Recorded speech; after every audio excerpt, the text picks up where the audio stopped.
You're listening to the Back Home Network, presented by Home Field Apparel.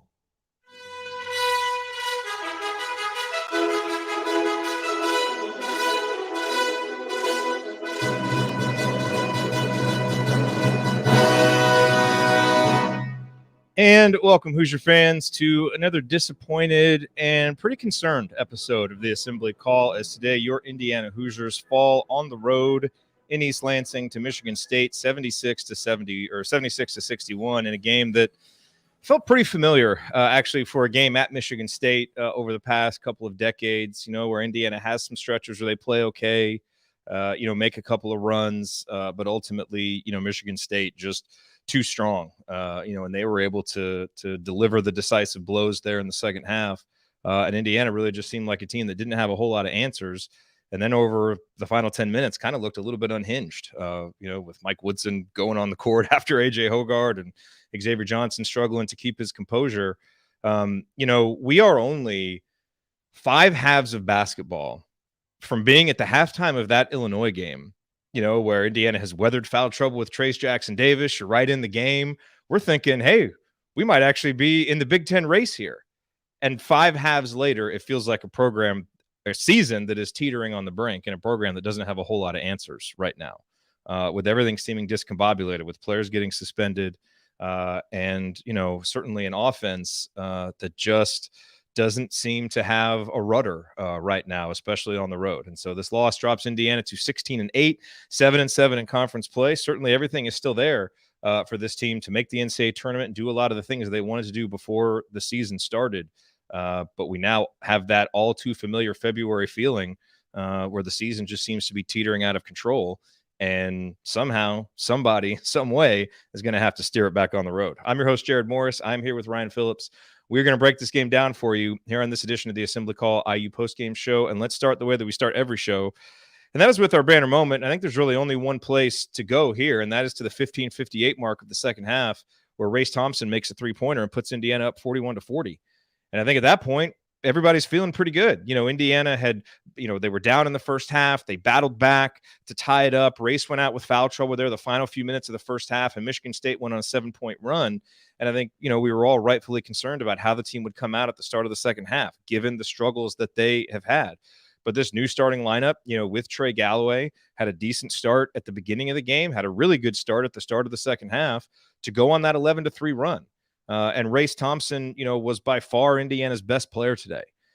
He wasn't able to make a huge impact on the game over the final 10 minutes, but he was the biggest reason that they were in it up until that point. He had 13 points, 14 rebounds, just seemed to be coming out of nowhere to get rebounds, a block, 3 steals, and was just everywhere doing everything. For a while there, was reminding me of the performance that Victor Oladipo delivered in 2013, where he just did a little bit of everything to give Indiana the victory. The difference, of course, is that Victor had a lot of teammates who stepped up that night, and Race didn't today, outside of a couple of guys. And ultimately, as Michigan State went on the run, Indiana just didn't have enough to counter there in the second half. But at least for the first few minutes, it felt good. Race makes that 3, and but that was certainly the high point, because it was pretty much all downhill from there, as Indiana would score just 20 more points, and Michigan State would score 36 from that point on to win this game by 15 points. But hat tip to Race for another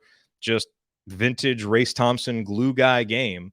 But unfortunately, it wasn't enough to keep his team in it down the stretch. All right, our banner moment, as always, brought to you by our friends at Home Field Apparel. And our friends at Home Field Apparel are now in their 5th season of sponsoring the Assembly Call, and their first as the presenting sponsor for the Back Home Network.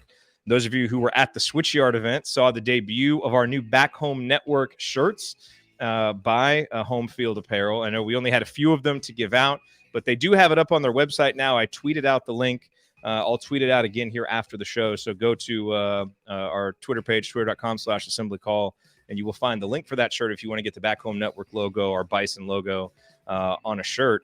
And, look, Home Field Apparel, they have the largest collection of vintage IU apparel anywhere for Indiana, for so many other schools. And so if you're looking for gear for yourself, for friends, for family members, that's the place to go, because everything is comfortable. The colors are going to last through multiple washings, and you're supporting an Indiana-based company that came up through Kelly, and is doing great things. What could be better than that? So go to homefieldapparel.com. Use our promo code HOME, HOME, to get 15% off your first order. That's promo code HOME for 15% off. Once again, the website, homefieldapparel.com. Wear one for the team. All right, well, it is time to move the ball, find the open man, and get some opening thoughts from the rest of our team. Ryan, unfortunately, our pessimistic halftime text messages back and forth to each other about what we thought was going to happen in the second half ultimately proved true despite the good start to the second half. So take it away, your rant. Yeah, I mean, look, Indiana's just not a good basketball team. I mean, it's just not a good. We've learned that over the last 3 games. They're just not a good basketball team. They're not bad. They're not horrible. They're just not good. The offense, I don't know what the offense is trying to do other than force feed Trace Jackson Davis. I don't know what Mike Woodson's system is trying to accomplish. The perimeter players basically stand around. Maybe they exchange positions on the perimeter every once in a while, but they basically stand around waiting for the ball to come to them and either drive or fire up a flat-footed three-pointer. That's essentially the offense. And I know that, and I know, what to expect from the offense because I watch NBA basketball, and that is what NBA teams do from the second quarter and the third quarter. Before, the first and fourth, they do some dynamic stuff to get a lead, sort of get into the game, get warmed up. From the middle of the second quarter through the end of the third quarter, it's basically a drive and kick game or a toss it inside and kick out game. That is Indiana's offense. Tony Adrania was posting about it today. Everybody just stands around. There is no design. Occasionally they'll run something out of a dead ball, or they'll, Woodson will call something and run like a double screen for somebody, and you get some movement, you get something happening. But in general, the default offense is everybody on the perimeter stands in their spot, and you pass it around until you get an angle to feed Trace, and then you basically wait for the ball to come to you. Sometimes there's a reversal, and a guy will take a three or something. There's nothing going on. And there's a reason why, if you look at it statistically, this team, by the way, I think we will all agree, has more talent than Archie Miller ever had. I think so. I think that's true. Archie might have had outside of the Romeo year, but yeah, well, in the Romeo year, he had like an elite talent, but Romeo had some deficiencies and he was hurt too. So there's kind of an asterisk by that. But he has more talent than Archie Miller had for the most part, and his offense statistically is far worse than any of Archie's worst offenses, which is scary because Archie's offenses, we complained about on here all the time about how awful they were. That's a scary thought that the system with more talent is producing a worse offense. Now, I know they struggle with shooting. They struggle with free throws. They struggle with whatever. But those problems all existed for Miller as well. And somehow he had statistically better offenses. That's not to say that Woody's not a better coach than Archie Miller. I think that he isn't a worse coach. I mean, than Archie Miller. I think Woody is a better coach than Archie Miller. But his offense is a disaster. And there's a reason. You cannot run an NBA system in college because you do not have the players that you have in the NBA. You do not have the pure talent that you have in the NBA. You do not have the one-on-one ability that you have in the NBA. And the fact that we're this far in the season and he hasn't realized that and tried to design things to change it up really scares the crap out of me. Because this team is not good enough to just out-talent people. And that's essentially what an NBA offense does. Our talent's better than yours. We will beat you. And 90% of the time in the NBA, when you win, it's especially in the postseason when it matters, it's because you're the better team, not because your system is so well designed that it just beats people into submission. Sometimes a defensive system will do that, but for most part, everybody kind of runs the same things on offense in the NBA, versions of the same thing. So the fact that Indiana, for 3 straight games, has just gotten manhandled. I mean, they have been out-toughed, they've showed less heart than the other teams. People keep saying with Woodson teams, and I agree, they play hard. They do play hard, but they're not very smart. They get out-muscled, and when a team punches them in the mouth, as we saw under Miller, they wilt. Trace Jackson Davis struggles when people challenge him, and he struggled the last 3 games, which is scary because guess what? Northwestern, he should have dominated that game. Michigan State, they got some good players. He should have dominated that game. This Michigan State team is not very good for a Michigan State team. It's a down year for Michigan State, and they just absolutely bullied Indiana. Other than Race Thompson, nobody on this roster stepped up today and played as a tough guy. Nobody. I thought Tamar Bates had some stretches where he played pretty tough and played pretty well. Other than that, everybody else just wilted in the face of somebody stepping up to them. That's a 3-game losing streak now. And Indiana is staring down the barrel of a 5-game losing streak. You're 500 in the Big Ten. Right now, this is not a team that wants to make the NCAA tournament. They look like a team that does not care about making the NCAA tournament. And if Mike Woodson can't make the NCAA tournament in his first year, it is a disaster for the program. We have talked about that endlessly. You miss the NCAA tournament this year, it is a disaster that sets the program back even further. No, you and I are in total agreement on that. I think we got to be a little bit careful about saying that it's a team that doesn't care about making the NCAA tournament. No, I don't mean the individual players. But there's a subtle difference. There's a subtle difference, and I think we saw this under Archie too, which is Indiana gets in games like today. And, they do play hard for stretches and they do fight for stretches. And there was toughness today. Michigan State was doing some tough stuff and we were coming right back at them. There were fouls both ways, terrible officiating both ways. The problem is what I think is the reason why this Indiana team wilts is because they realize at some point that we don't have answers offensively.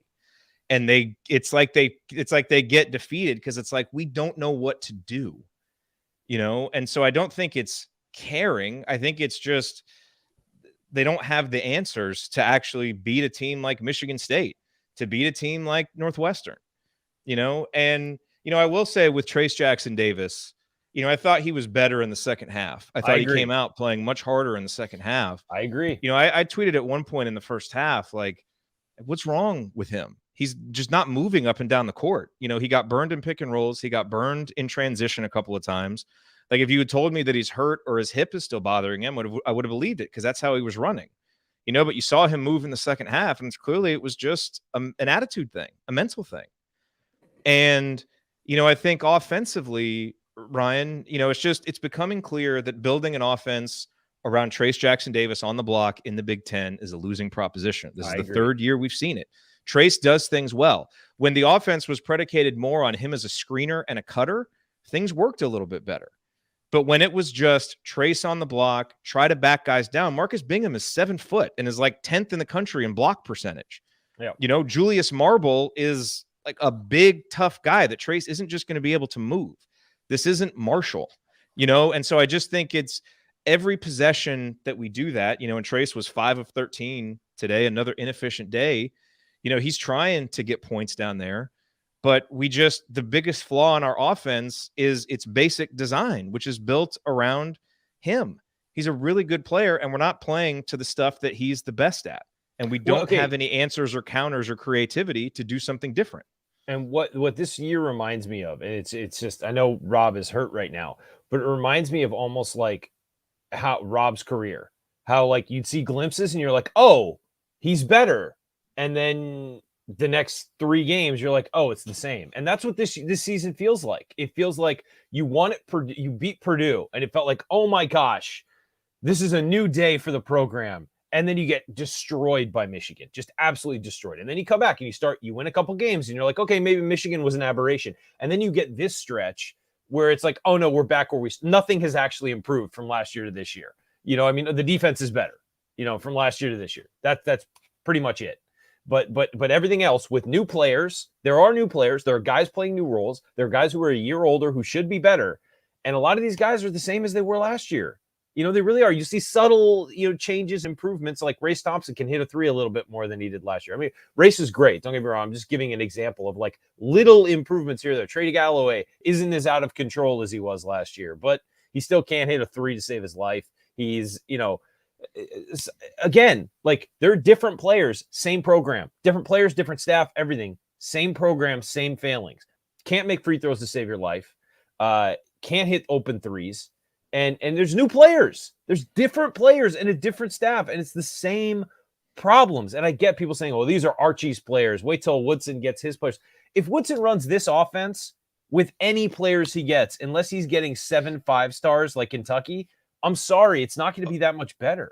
Okay, but that's the thing. He's not. Like, that's the thing with this season is when you here's the thing, Ryan. When you recruit Trace Jackson Davis as a 5-star, you're recruiting him to be the centerpiece of your offense. Of course. When the new coach comes in and gets Trace to come back, he's getting him back to be the centerpiece of the offense. Now, part of that formula was supposed to be Jerry. Trace expanding his game. But what I'm saying is they've got this offense built around a guy who can't do the things he's being asked to do. And Jared, so I'm concerned. Hold on. Go ahead. I'm concerned about the lack of creativity and the lack of answers this year. That is a macro concern.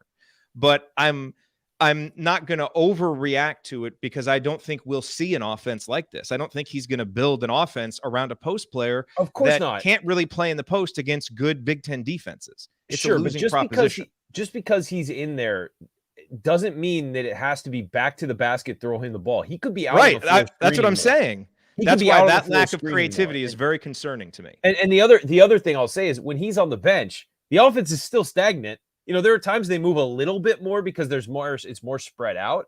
But in general, the offense is still stagnant when he's on the bench. We talked about it early in the season when those first 5 would go out and you'd have the backup 5 in. They had no idea what they were doing on offense. And so I'm just worried that, you know, we're going to be back to doing what we did with Archie Miller, saying hire an offensive coordinator, hire somebody who knows how to run a college offense. Like, because this isn't working. It isn't working no matter who's on the floor. When Trace is out with foul trouble, they do get a little bit more movement, but it's not a lot.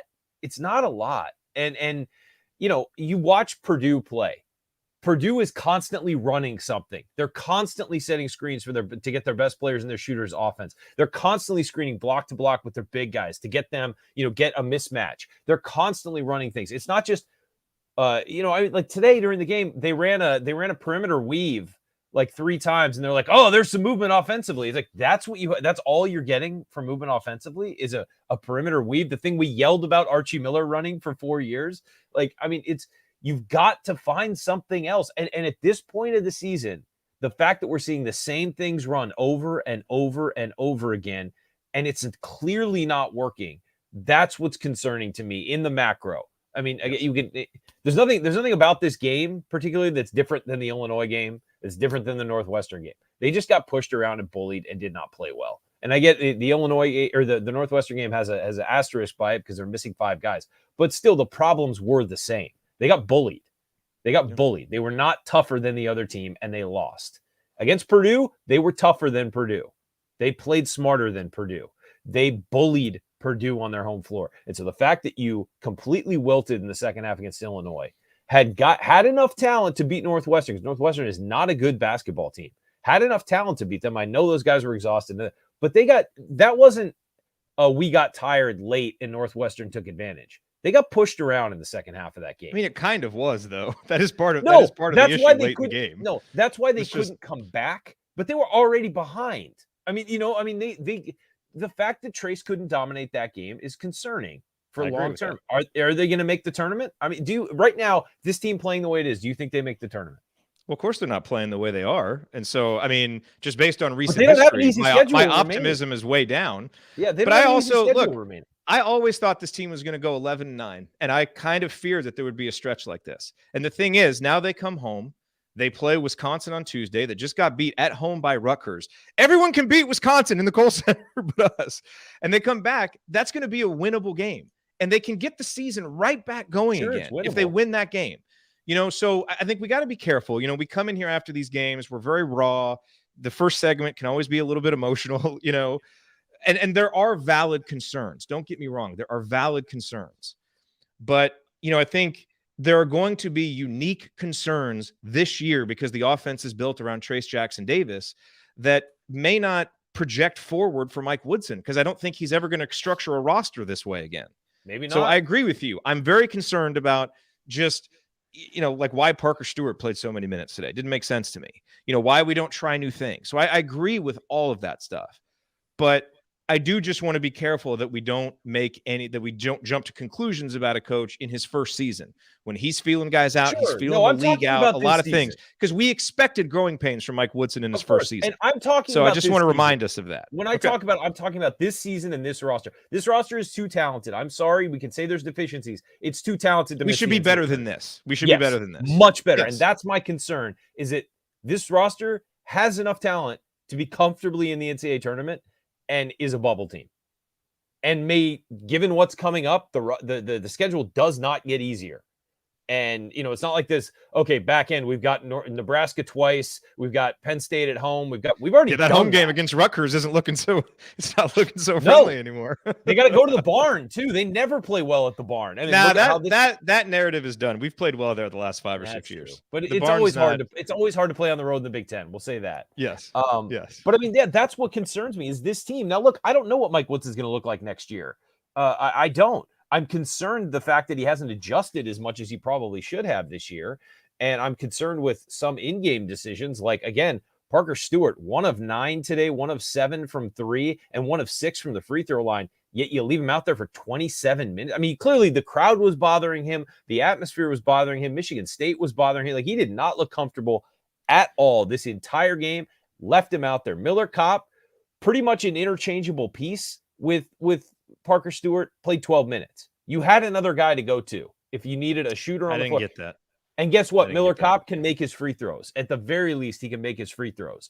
So yeah, I did not understand that. And Miller Kopp is a little better defensively, quite frankly. And I don't get that. You know, here's the thing, like if you don't really understand the context of the season and you're zooming out, it's like, okay, Indiana's down by 10 plus in the second half. Of course you leave your best shooter in to take shots. Yeah. The problem is, given that Parker was just suspended, he was 1 of 9 from the field and 1 of 6 from the free throw line. He didn't have it today. He was just off. He didn't have it mentally. And so at some point, Miller Kopp, he made his first shot. You only got a couple after that. That Miller Kopp, one of the leaders on the team, hasn't been suspended. That technical foul was ridiculous too. Yeah. They bumped into each other. Give me a break. Anyway, the officiating, that didn't make a lot of sense to me. The officiating was horrific today, but fine. It was bad. Yeah. There are some, those decisions concern me in the macro long-term view of the program. Like, this is some, and again, I think Mike Woodson will adjust to the college game. I've said it before, and people think I'm crazy for saying this, but college basketball to the NBA is the difference between baseball and softball. I mean, they're completely different games. The rules are different. The types of players are different. The ball is different. Like, it's a different game completely. That's why you see the players who dominate college basketball, who you love to watch, go to the NBA and are bench players. Sorry about Ty. What's his name? Your favorite guy from Virginia. What's his name?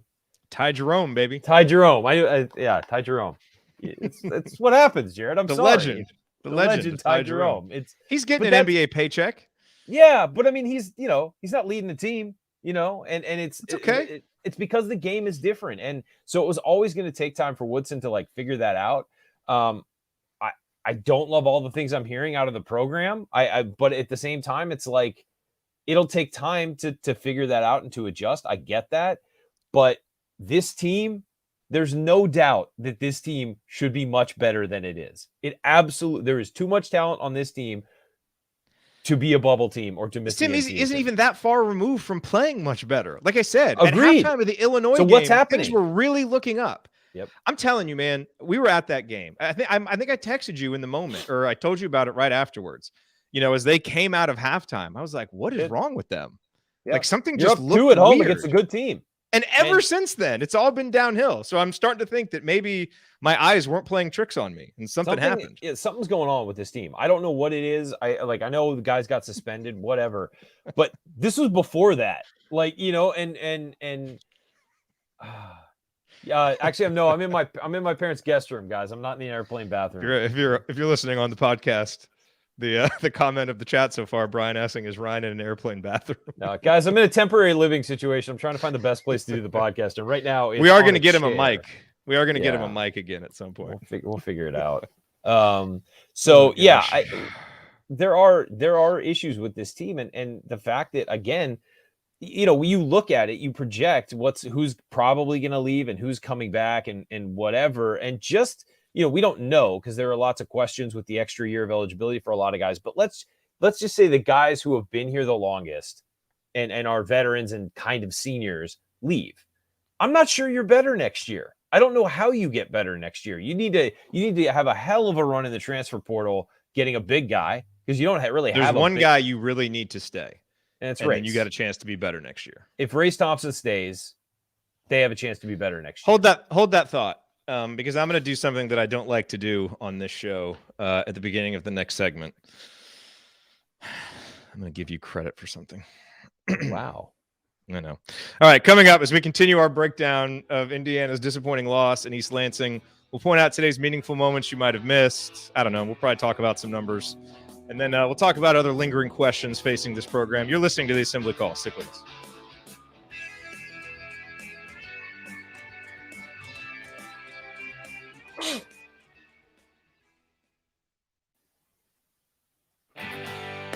Hey guys, it's Gene Steratore, CBS officiating analyst and retired Big Ten basketball official. You know, I have never listened to the assembly call, and to be honest, I don't intend to. If you listen, make sure you ignore anything Ryan says about officiating. He's really good from the seat of his pants, but I wouldn't trust him on the court with a whistle around his neck. Time has proven him wrong on virtually everything. Take care. We'll talk soon. Kind of wish Gene Steratore had been there today. Today's crew needed a little Gene Steratore. I would agree with that. Yeah, I like Gene. Man. I don't know what he has against me, but I like Gene. I do too. He was reading a script. You're listening to the Assembly Call. I'm Jared Morris here with Ryan Phillips. We're breaking down Indiana's 15-point loss to Michigan State and what it means for the present and future of this team and season. And Ryan, it is time for meaningful moments that you might have missed. So, meaningful moment. I'm going back to the first half. Because Indiana had a pretty decent start. They basically played Michigan State kind of neck and neck, through the first 7-8 minutes of the game with Trey Galloway starting. And that's all we've been asking for, starts at the beginning of the first half and second half. Just don't dig yourself a big hole. That worked today. I think the starting lineup change worked. I think it was clear they needed to do it.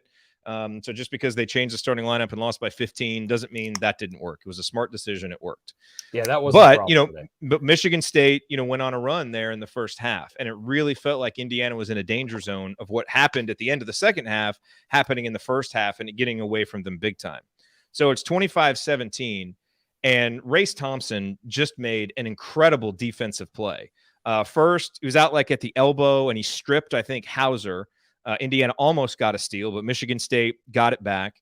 And then the ball ended up over with Max Christie in the corner. Race hustles over to him, blocks the shot, creates a transition opportunity. Indiana actually missed the breakaway. You texted, why is Trey Galloway trying to dunk that? He should have just been laying it in. Race Thompson hustles again to get it, ends up getting fouled, and made a free throw. And that seemed to kind of give Indiana a little spark. A few possessions later, Trace had an and one. Parker Stewart hit his 1-3 soon after. That made it 25-24. But it was all there in this, in this play made by Race Thompson, who, when Indiana was in this game, they were in it because it was like Race Thompson was just willing them to not lose. And Seth Davis, I remember a week ago, was, tweeted out asking for glue guy recommendations. If you have a glue guy team and Race Thompson isn't on your all glue guy team, I don't know what you're doing, because Race Thompson has been incredible. And so, here's where I'm going to give you credit, Ryan. I don't remember when this was. I think it was in November, maybe early December, when Indiana was just running through its cupcake schedule. Trace did look better, I thought. He seemed to show an expanded offensive game. He was, he goes for 43 against Marshall. There were reasons to be optimistic. And I don't remember when it was, but we had a big debate where you said Race Thompson is the team's most important player.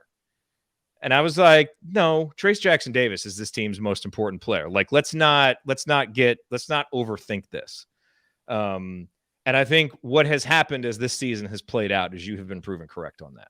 Thank you very much. I appreciate it. And it's true. It's true. And I think it's obvious. This team. And, again, I've really tried to explain the nuance of this. I don't want to rag on Trace. I think Trace is a really good player who's being asked to do things he's not very good at. Now, there are things that he wants to do. I think he wants that level of attention and wants to be an All-American and wants to be the go-to guy. So it doesn't absolve him of the blame. But part of that is I would really like to see him in a situation that really plays to his strengths. And this one isn't. So Jared, for whatever reason, but Race Thompson, game in, game out, is the rock that this team counts on. And add in his three-point shooting. He's become better in the post as a scorer. He's the guy that we could least afford to lose. And it's been proven in games like the Purdue game and the Illinois game when this team was able to withstand, Trace going out. Today, Race Thompson gets his second foul in the first half. Michigan State immediately goes on a 7-0 run to take that lead into halftime. And that was not a coincidence. So credit to you because you saw that early in the season. I argued with you and you were right. Well, here's what I'll say about Trace. And before we get on to the race point, because I want to do this before, I want to say this before I forget. Trace Jackson Davis's ideal scenario is not to be the number one guy in an offense where everything is geared to him. His ideal scenario is to be paired with a scoring guard. where 100%. the guard takes a lot of attention. Trace could do things like screen and roll where they have to guard the guard off of the roll. And, so basically like who would be perfect for him would be like a Jamal Murray when he was in college, because he could shoot the three, but he could also drive. Wasn't unless OG Anunoby's guarding him. Yeah, well, there you go. Yeah, get that block in the corner, OG. No, but it's somebody like that who could screen and roll, was a smooth dribbler, not necessarily a true point guard, but a scoring guard who could also kind of handle the ball. That kind of guy would be perfect for Trace. If Trace committed to being a transition guy, rim runner, screener, cutter, roller, his athletic, he could be the leading scorer. He could be the leading scorer, but he's not what Cody was, where he could just take over a game with his back to the basket, or even at times Thomas Bryant could take over a game with his back to that. Trace's not that guy. Trace is also only 6'9". He's not a 7-footer. It's a different. He's not Kofi Coburn, and so he's being asked to do things. You're right. That is not perfect for him. The reason why I said that about Race early in the season is it was very obvious, and I thought this sometimes last year and didn't really say it, that he was the most important player. I agree. Trace Jackson Davis is the best player when you talk about talent and we talk about, the volume the volume numbers he can put up are simply at his best are higher than what anyone else on this team can do. And the amount of attention he takes and what he was dealing with early in the season and still rising through it. The reason why Race Thompson was always the most important is, one, Indiana plays better when he's on the floor, and always plays better when he's on the floor. And two, the energy and the effort that he brings out of his teammates is irreplaceable on this roster. Trey Galloway does it sometimes, but as he's played more, you're seeing fewer bursts of that. When he was coming off the bench, he would come in like with a rocket up his ass, and everybody would wake up. Now that he's playing more, you see it in spurts, but not as much. When Race Thompson's on the floor, they play better defense. The offense starts moving in transition because he'll get a rebound and outlet it or take it up. He rotates over defensively and makes up for everybody else's deficiencies. That's why occasionally you'll see a three-point shooter open and Race is the guy running out to maybe, try and put his arm up on him, because he's helping out on everybody else so much that he's getting pinned down in the wash and winds up, late on a closeout. He is the most important player on this team. I don't think there's any doubt. And when I said it back then, I thought it was pretty obvious, and I was surprised I got pushed back. But I get it, because Trace is the All-American and the guy who gets all the attention. But you watch this team when Race Thompson is on the floor; they are better when he's on the floor. He played 30. He played 33 minutes today. He played most of the big stretches of this game, and they lost by 15, and he was only -6. The team plays better when he's on the floor. There's no question. And look, it needs to be said. Trace committed to this program twice when they needed a big commitment. He's a great Hoosier, so I want to just be delicate with it. This isn't meant to trash him.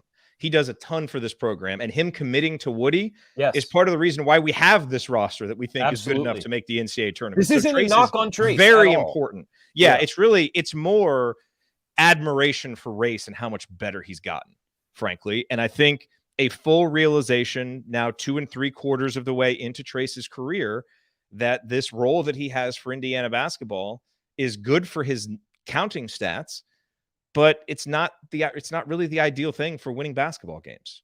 But I don't know how you change it at this point.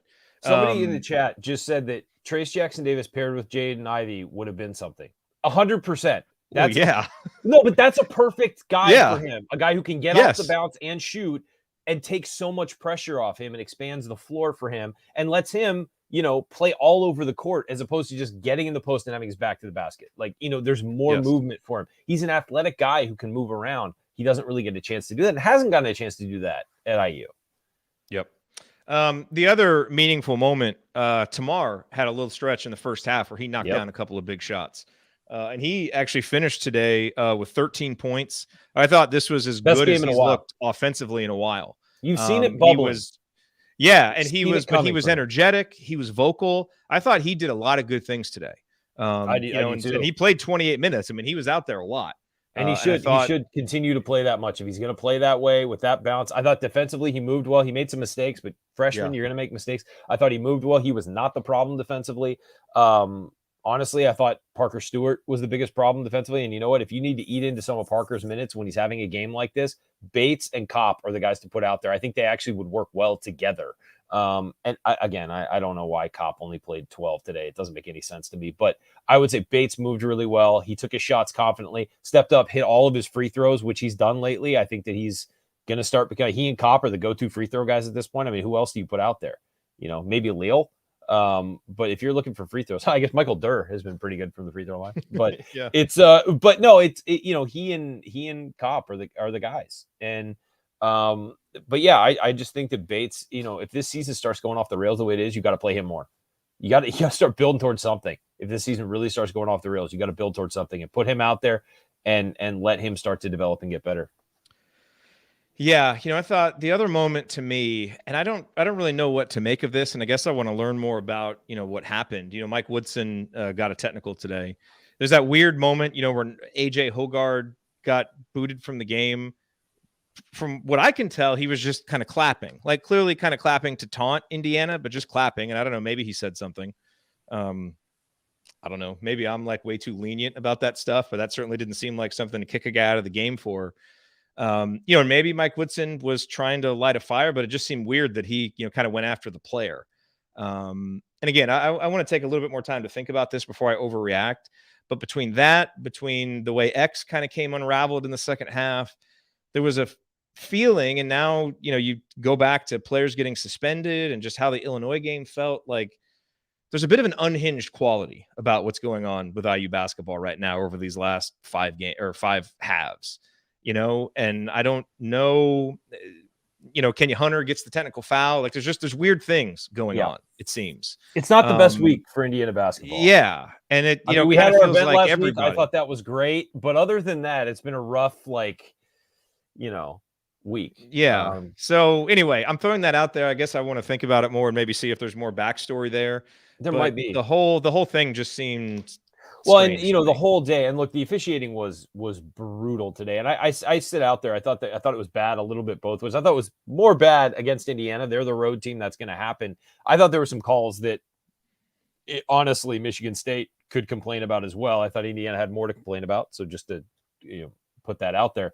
But I mean, Woodson was clearly bothered by the officiating all day, and that trickled down to the team. Every time there was a foul call, and they had a right to be.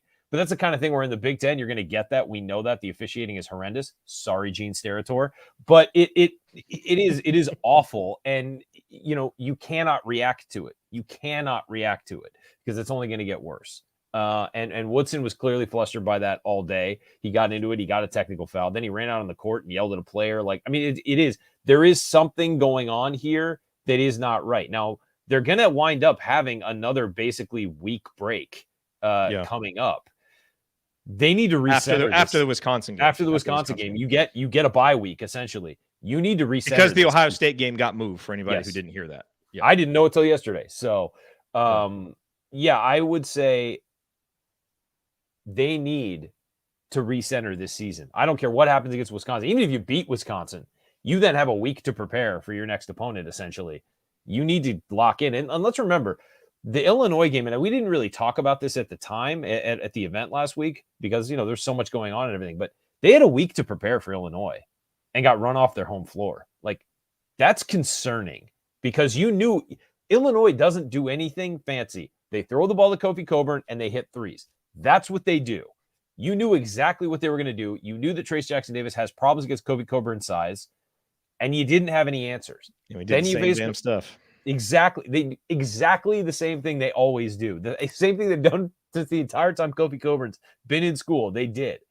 And they smacked Indiana around. Absolutely smacked them around. You knew what to expect. You had a week to prepare. Didn't have any answers. Go to Northwestern. Obviously, you're missing guys. You only play 7 guys, I think. You have 6. One's a walk-on. Struggle. But that's a game you should at least feel more. I mean, I know it was under 10 points, but that's a game that should feel more competitive than it was. It did not feel competitive in the second half. And then today, again, same things, and it's building in a negative direction. You've got to figure something out. If you beat Wisconsin at home, you can take a breath. You can absolutely take a breath and be like, okay, it's a good win, puts us more on sound footing. And at this point, you kind of need to beat Wisconsin at home. I think you take more than a breath. I mean, they need that win badly. And so let's say you get it, you still need that week to figure out what's going on with your team.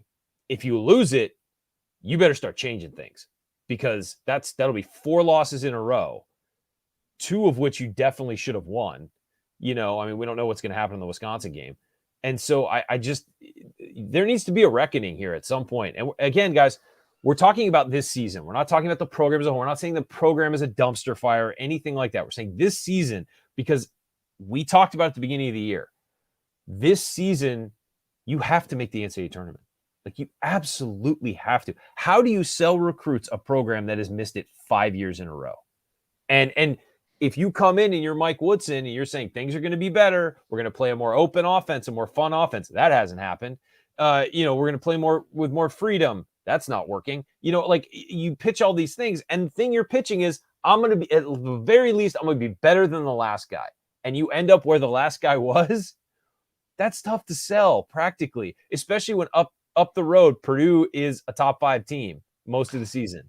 Like, it's hard. And the other Big Ten teams around you are getting better. Illinois is going to keep stealing recruits from Indiana if they keep playing the way they are and keep moving up the rankings. Wisconsin, Greg Gard looks safe now. He was a guy who came in on the hot seat. Michigan State's always going to take recruits. Okay, we feel bad enough. Jeez. But I'm saying it's vitally important to make the tournament this year. You have to make the tournament this year. If you don't, it does set the program back. And that's why this season is so important. And that's why there's so much it'll take time. Woody's got to get his guys. Yeah, but you got to make the tournament. I don't care who he's got. You got to make the tournament. Yeah, that's, taking time getting your guys, that's to compete for a Big Ten title and to be a top 25 team. But this team should make the tournament. I agree with you. No question. This team should make the NCAA tournament. They've shown us. Yeah. All right, let's talk numbers real quick, because I think there's a few that are worth mentioning. This segment sponsored by the Power Rank, where our friend Ed uses data and analytics to make accurate football and college basketball predictions. And Ed has an annual March Madness guide that if you want to win your NCAA tournament pool, you absolutely should get. We're going to have a special offer for you once March rolls around. And we're going to do actually a special session with Ed, so you can get some of his best March picks. But if you want sports betting advice with a PhD edge, or if you just like understanding sports at a more analytical level, you should definitely subscribe to his newsletter. So go to thepowerrank.com/AC to subscribe. That's thepowerrank.com/AC. Ryan, coming into this game, I thought there was one stat in particular that was really going to tell the story, and that was going to be 3-point shooting for Indiana. Because to beat Michigan State, it's been pretty clear. You got to make threes to beat them, because they're probably going to make some. Today, they only made 7. They were 7 of 20, 35%.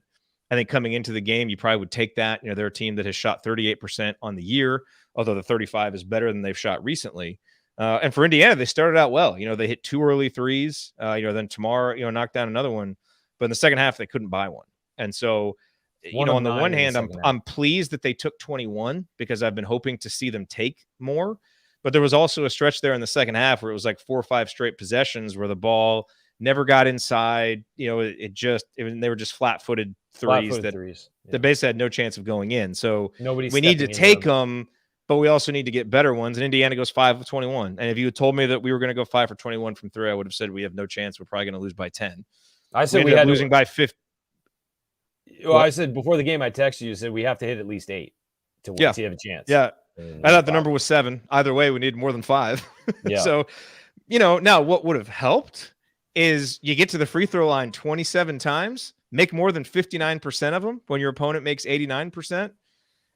That's, that difference in 3-point shooting and free throw shooting in a lot of ways was the game, and so for as bad as Indiana played offensively, and, in other areas of the game, I think, look, Michigan State was 15 to 20 points better than Indiana. Don't get me wrong. Easily. But if Indiana just makes some free throws and hits some threes, it's a different game.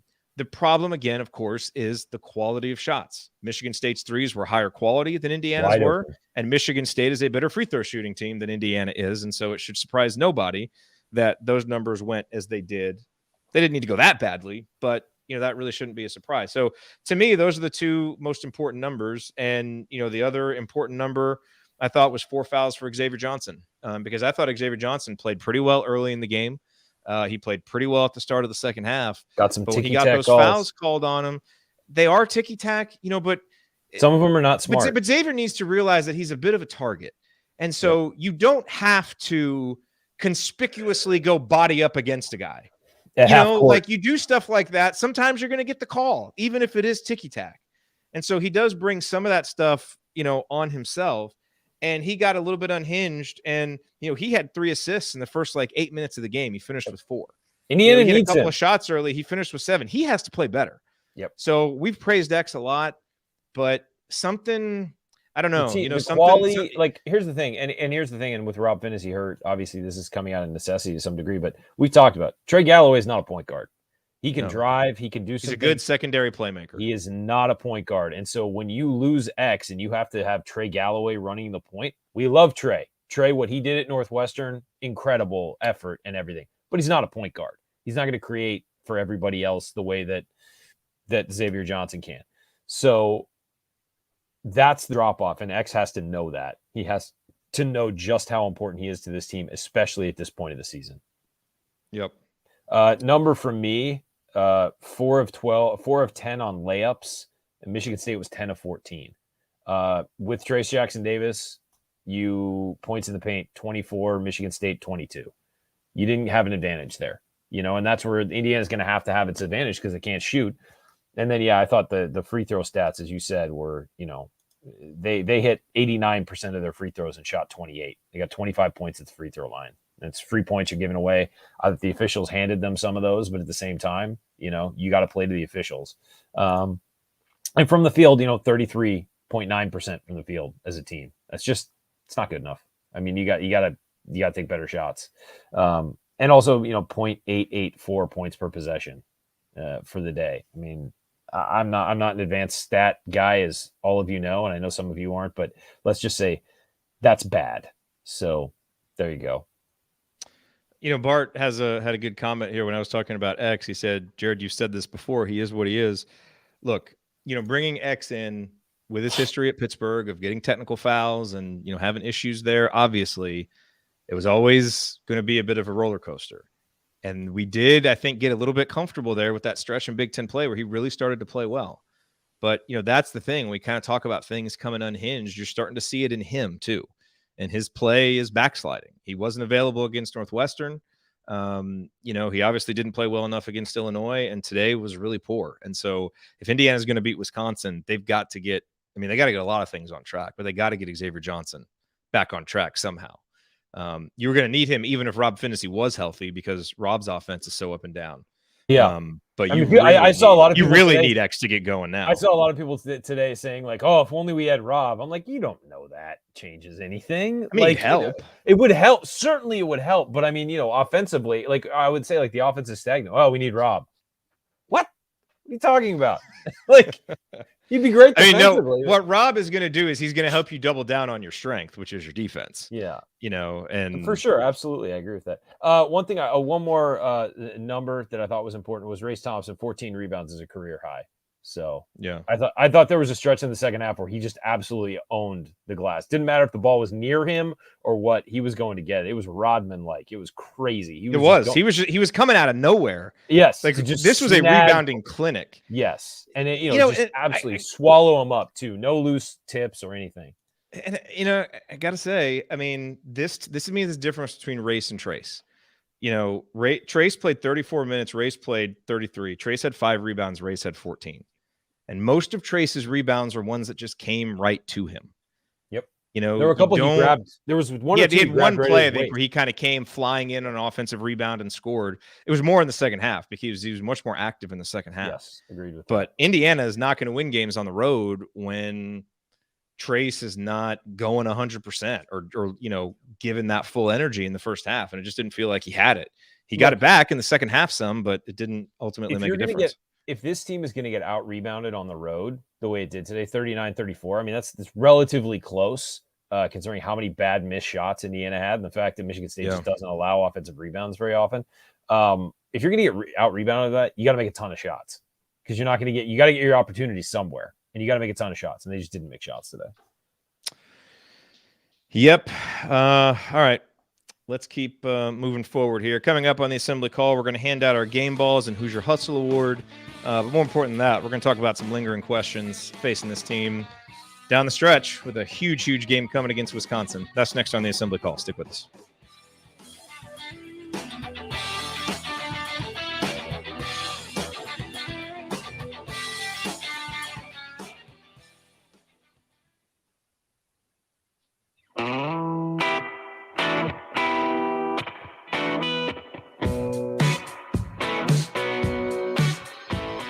is Ethan Happ, and I never listen to the assembly call, especially the episodes that Ryan is on.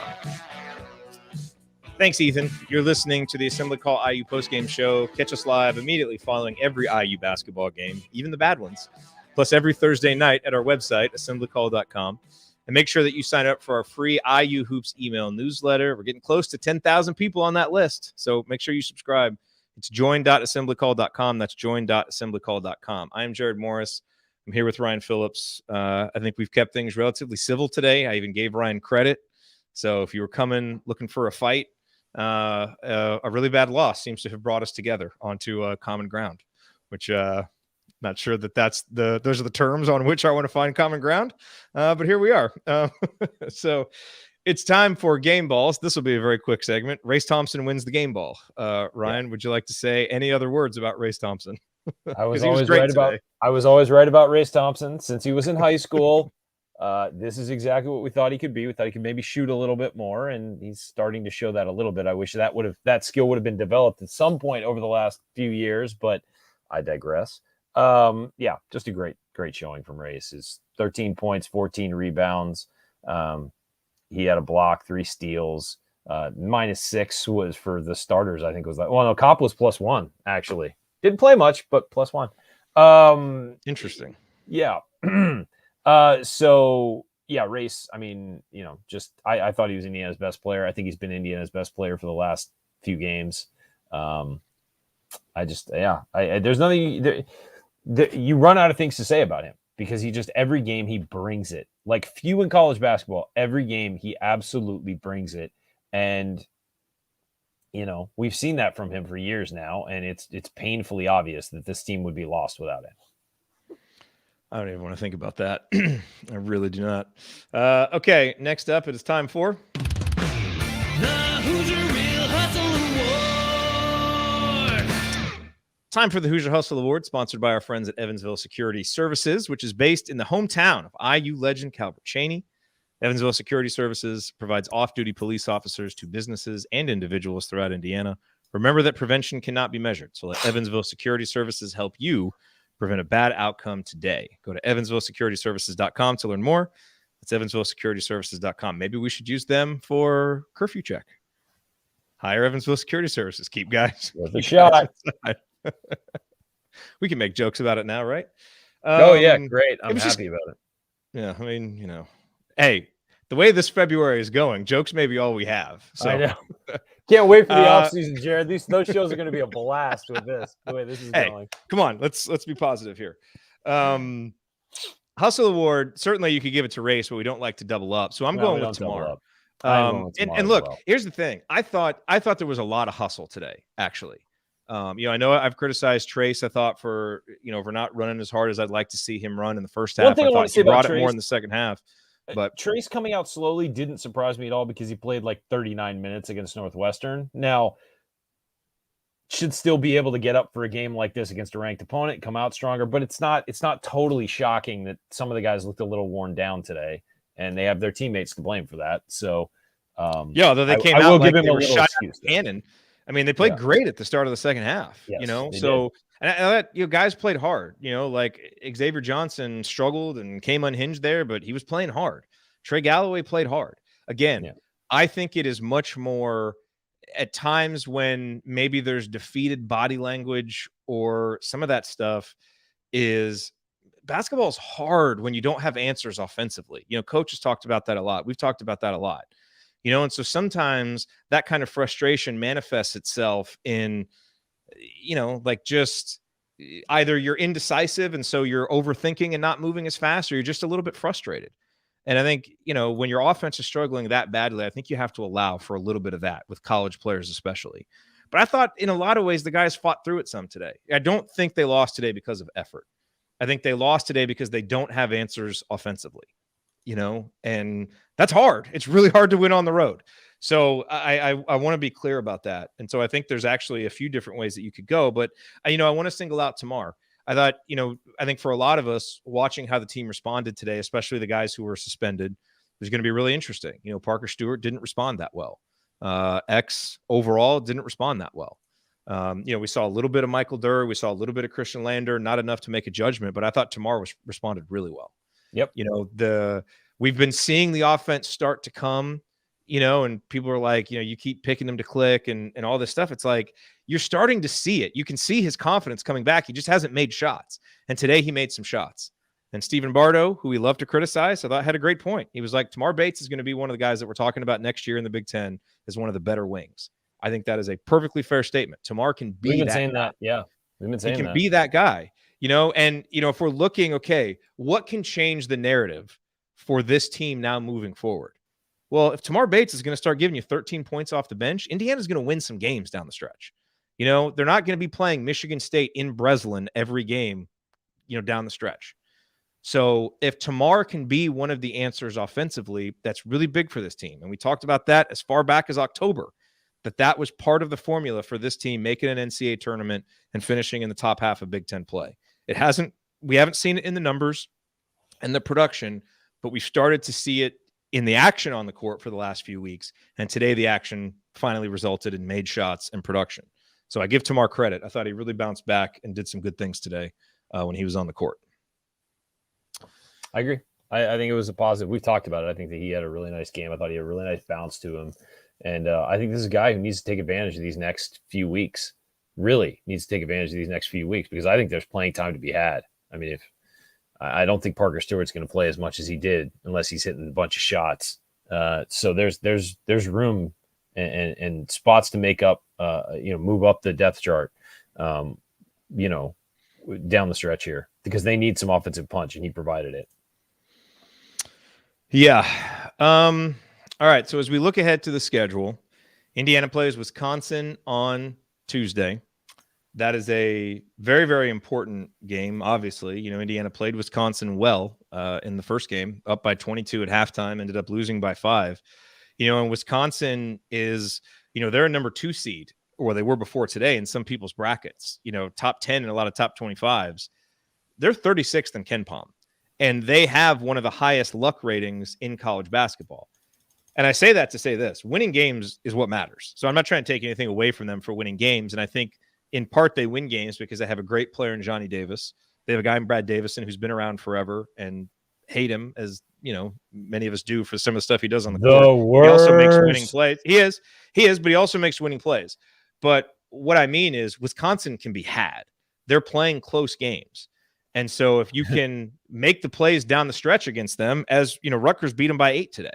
So there is no excuse, really, for as important as this game is. You're on your home court. Wisconsin is good, but not great. Indiana should win this game. If things are different for this program, and if they're truly going to take care of home court, and this is a team that's going to make the NCAA tournament, you win this game. I'm not saying it's totally over if they don't, because you're still going to have opportunities to get wins after it. But I'm going to feel a whole lot less confident if they don't. I think this is today's game. There was a path for Indiana to play really well today and still lose. They didn't, but this was always going to be tough to come away with a win. You have got to find a way to win Tuesday night, especially with today's result. There's got to be just a sense of desperation and kind of putting all chips into the middle of the table to win this game.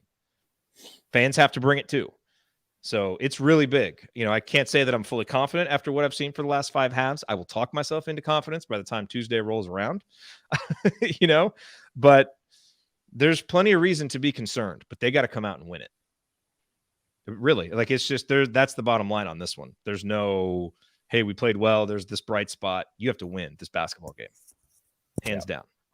100%. So, and really they just need to do the same things they did up there in the first half. And, if Wisconsin adjusts, be more solid, make more shots, and don't panic like they did in the second half at Wisconsin.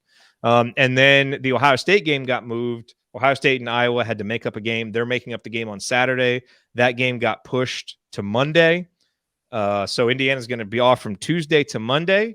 And the best part about that news is that means that Mark Titus can join us for the postgame show. So Mark will be joining us for the Ohio State game postgame show, which is always fun.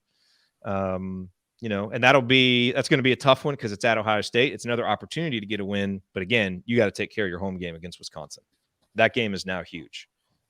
There's no technical must wins, but that's really as close to a must win as you're going to have. Yep.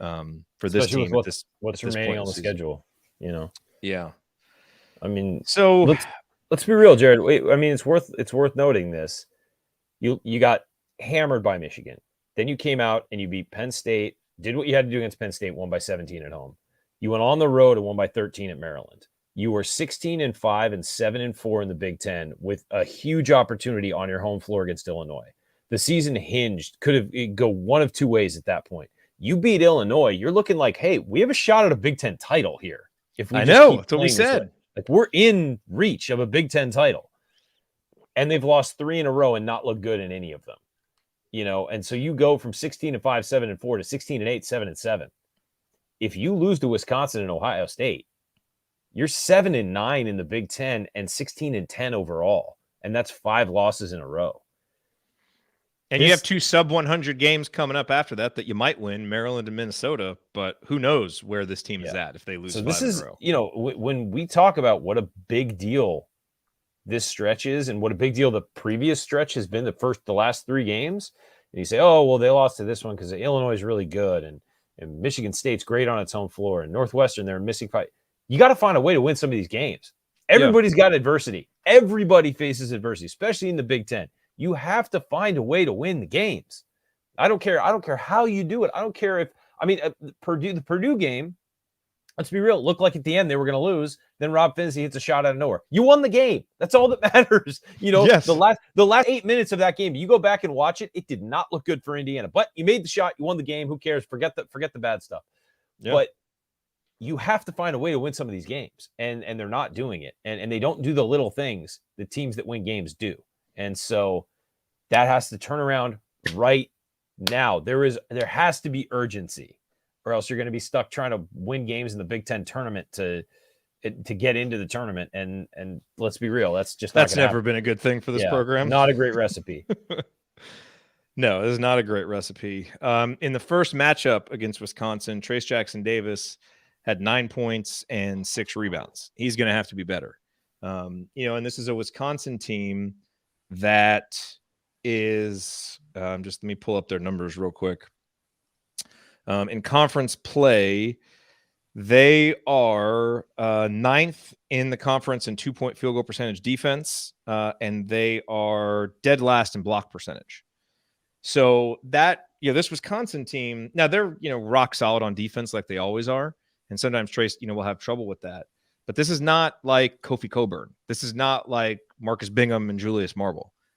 Trace has got to bring it Tuesday night. If he wants to be that guy and that leader and all Big Ten and all those different things, like enough's enough. He's got to bring it, for both halves. And he should be able to score even in the post against Wisconsin. So I think that's going to be big. And obviously everybody's going to have to play big. Indiana's going to need to make shots. Xavier Johnson is going to need to be solid. And whatever kind of weird vibe is going on with this team, they got to shake it off and come together for those 40 minutes and win that game. Any other lingering questions? There's tons of lingering questions, but I kind of feel like here's the other lingering question that I have for you. One guy that we haven't talked about a lot is Jordan Geronimo in this game. And, he didn't make a huge impact on this game. He played 9 minutes, 3 points, 3 boards, 3 turnovers, 3 personal fouls, a lot of threes for Jordan Geronimo. He seems really frustrated to me over the last 4, 5, 6 games. Like there was always kind of a joy and enthusiasm that he played with, and that's gone. You remember the shouting match that he got in with Coach Woodson? Yes. I don't remember what game that was. Something Illinois, just felt. Who was it? Was it Illinois? No, it was before that. No, it was before Illinois. Yeah. But there's something, I don't know, something just feels a little bit off about him. And I think he's a really important guy for this team. Now he still plays hard. He gets his rebounds when he comes in there. But there's, something about him that just feels like it's drifted a bit from the better play that we saw maybe toward the middle part of the season. And I think he's an important guy. Like he and Tamar are 2 guys who can really change the complexion of what happens, because that was another big thing today. Michigan State got a lot off its bench. Malik Hall was awesome. I don't know why he doesn't play more. And Indiana didn't get much off the bench outside of Tamar, and Jordan Geronimo anything outside the bench. Yeah, and Jordan Geronimo's not, I think he's not really going to be a guy that you're going to count on for a lot of shooting and a lot of scoring, but he can get you, garbage points and hustle points and some of those things. And so I think getting his spark back, I think, would be important. Yeah, and Geronimo, I've noticed getting really, really aggravated at foul calls. And that happened against Northwestern, obviously, because, there were some things that happened there. But today, he was every foul call. He's like, what did I do? And part of it is he's an undersized guy guarding bigger guys. And he's going to be in physical battles. And they're going to call him when he's in a physical battle because he's, the younger guy. I mean, it's going to happen. So I've just noticed, some frustration. You're absolutely right about that. But you need his energy. You absolutely need his energy. And I think the only other thing that we should mention, we haven't talked a ton about Trey Galloway today. Not his best game. No, and we were all clamoring for him to start, and he did, and I think it was a good decision. And I think the impact that Trey has isn't always going to be captured in the stats, but he's got to be better than 1 point, 0 for 6 from the field and 3 assists in 31 minutes.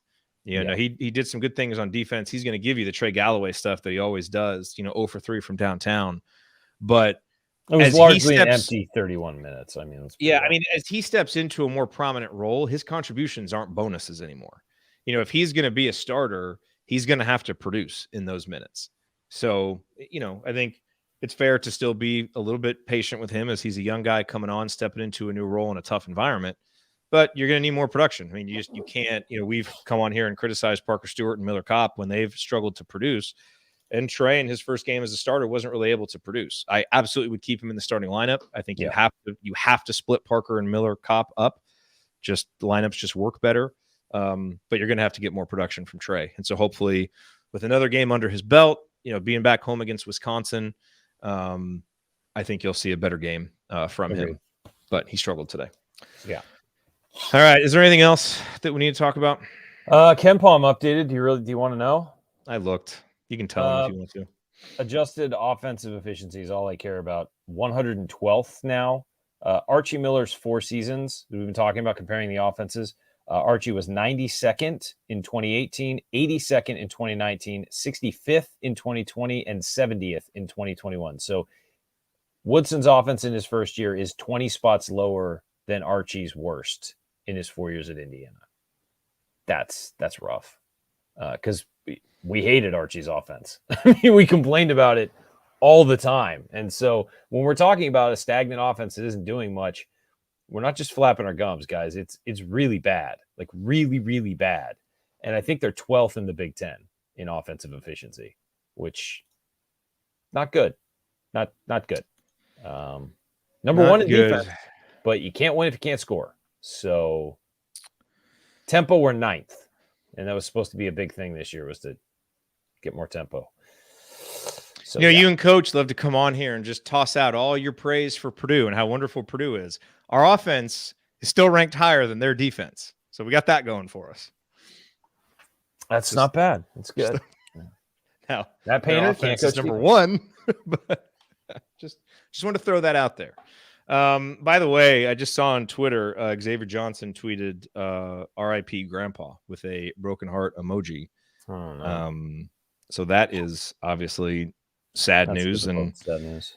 Thoughts with his family. I don't know the story there. But yeah, thoughts to X and his family. And it is a reminder that sometimes we don't know what's going on with guys off the court, and if this came out of the blue, if his grandpa had been sick and that had been weighing on his mind, who knows? But we got to remember that when we come on here and we get frustrated and all these things, that these are college guys that sometimes are dealing with a lot of things that we have no idea about. So we always need to hold out space, I think, for empathy and patience and to be supportive. We want to come on here and critique basketball always. But, let's have these guys' backs too when they need us. And clearly X is going to be going through a rough time. So our thoughts to him and our thoughts to his family for sure. Were there any quotes from Woodson? I didn't even look. I haven't seen. All right. So I guess we'll talk about those some other time. So we will be back Tuesday for the Wisconsin game. Then we got AC Radio on Thursday, and then Monday. Anything special folks need to know about your Super Bowl coverage coming up that people should be paying attention to, or they can support you? Spend the day checking out thebiglead.com, at the big lead on Twitter, and at rumors and rants on Twitter. I will be probably 10 a.m. till about 2 a.m. Pacific time. So what's that? 1 Eastern until like 5 a.m. Eastern. So there you go, folks. That will. You going to be in the airplane lavatory, like on your laptop, doing that, or are you going to actually be able to sit at a table? There's books back here. I can prove it. I should open it up, make it look like less like an airplane bathroom. I will be floating around. I will be at my parents' house for the first half, I think, and then I'll be at where I'm living now for the second half. So we'll see, because then I can kind of shut everything up and focus and concentrate. But should be a good one. I have decided I'm rooting for the Rams. Are you really? If they win, it's bad for the Chargers. So that's really where I'm at. I love Joe Burrow. If he wins the Super Bowl, I'd be very happy. I have been on that guy for a long time. I love I love what he does. Love his swagger. I think he's the best young quarterback in the NFL, and I think he's going to be a superstar for a long time. It reminds me of young Tom Brady. But if the Rams win, it kind of buries the Chargers even more in LA. So if you're neutral and you like me, root for the Rams. Send some good vibes to the Rams way. All right. Root for the Rams. Root for the Rams. Joe Burrow will get another chance, I think. He will. Okay, that is going to do it for us. If you want to see us do the show live and be part of the live chat, make sure that you subscribe to our YouTube channel, youtube.com/assemblycall. And don't forget to go to join.assemblycall.com to join our free email newsletter. Special thank you to Bob Thompson for the music that you hear on the show, and special thanks to John Ringer of Rig Design for designing our logo. And thank you, as always, for listening. We will be back to talk with you Tuesday night after IU Wisconsin. Until then, take it from me, native Hoosier Mark Titus. Keep your elbows in and your eyes on the rim. And go Hoosiers.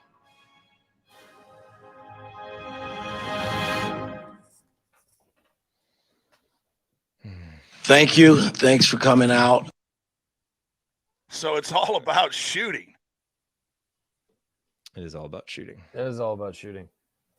That's people have been asking me, like, and on Twitter, people have been saying, well, they can't shoot. So how do you expect them to win? It's like, well, they also haven't gotten better.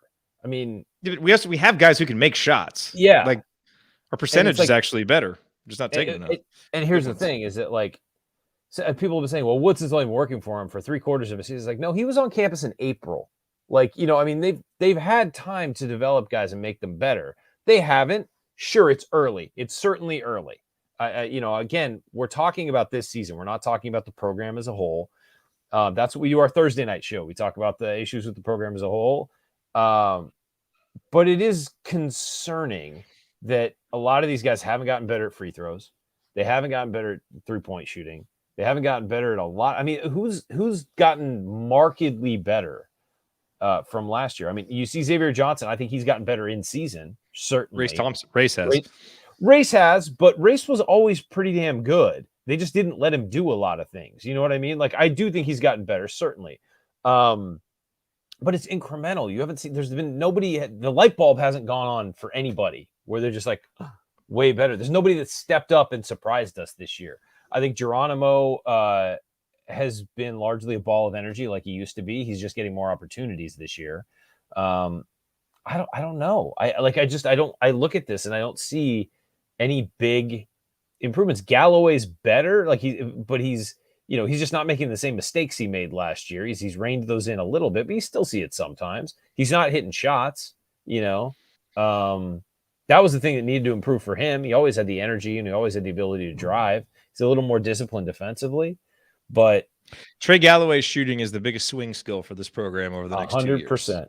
I agree. Because he's going to be the leader of this program. He can be an all Big Ten player if he can knock down 30% of his three-pointers. He's got to be able to make shots. And he can't. It lifts all the other things that he does for you. If he can come in and be a double-digit scorer and be a threat to shoot. Yeah. Yeah, I don't know, man. I don't know. I don't know what's next. I really don't know what's next for this program. I don't.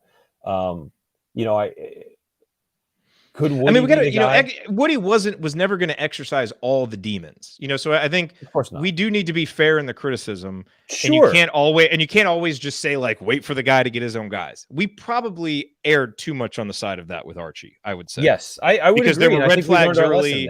I think we did learn a lesson. Now, we can't overcorrect. We can't overcorrect, but he was never going to exercise all the demons, but there are things where it almost feels like we're not trying to find answers, and that's, I think, the frustrating part. You're it's running like we're content to keep doing these same things, and that's just like, you're running the at same some guys point out there to run the same offense, and yeah, and at some point, even if you have your guys or other guys, do you have an ethos of creativity, and we're going to, try new stuff, and we're going to put guys in new roles, and we're going to really try and maximize this group. It can't just be, well, we've got these guys and these roles at the beginning of the year, and we're just going to bang our heads into the wall all the way until March and make the best of that. If it's not working, maybe you shuffle up roles. Maybe you do different things. Yeah. Maybe you try to post Race more to take advantage of his matchups on the block, and you let Trace be the cutter, the screener, the rim runner, and sell it to him on, look, this is not working against some of these bigger teams. We want you to get your numbers, but you're going to get them in transition and cutting because people can't stay with you. Yep. Kofi Coburn can't stay with you if you're moving all over the court, but he'll dominate you if you're trying to back him down on the block. So, yeah. Anyway, we're at the point in the season now we're saying the same crap over and over again on every show, and I hate that. We need some fresh material. Back to the last 4 years.